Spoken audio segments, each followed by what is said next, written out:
Hello, I'm Greg Schaffner, and this is the first of a series of short videos about how I came to write the Cleveland Quartet.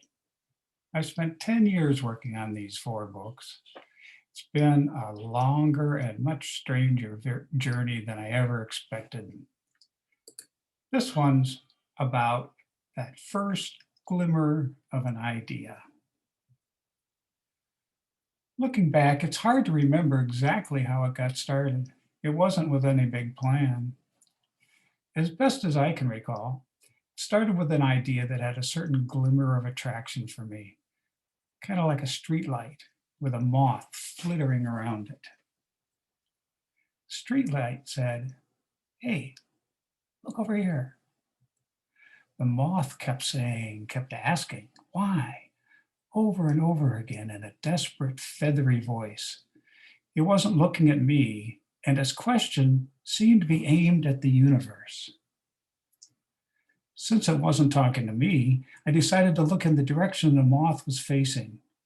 A very strange image came to me. The image was of a huge praying mantis made of wood.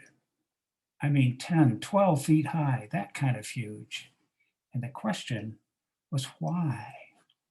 Why would anybody build such a thing? 10 years later, I'm still trying to answer that question.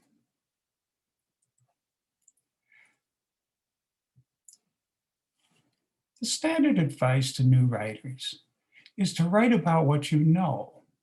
I suppose that's good advice for some people. For others, like me, the thrill comes from writing about what I learn in the process of writing. I'm not setting out to paint a picture of what I know. I'm setting out to expand my view of the world as I currently understand it. In the case of the Cleveland Quartet, my research was about the natural world and the threats to the environment from chemical and biological toxins and the advent of bioengineering.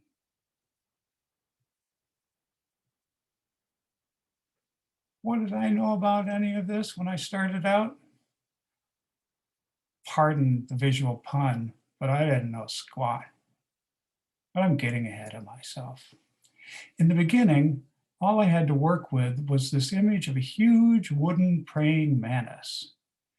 It was too soon to ask who made it.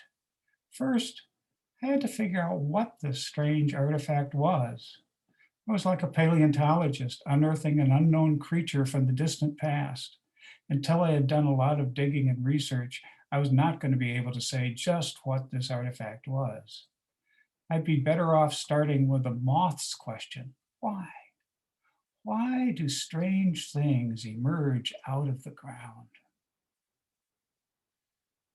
The question of why thrust me into the fields of philosophy, religion, Jungian psychotherapy, and theater. Why? Why would anybody build a huge praying mantis? Saith the mantis,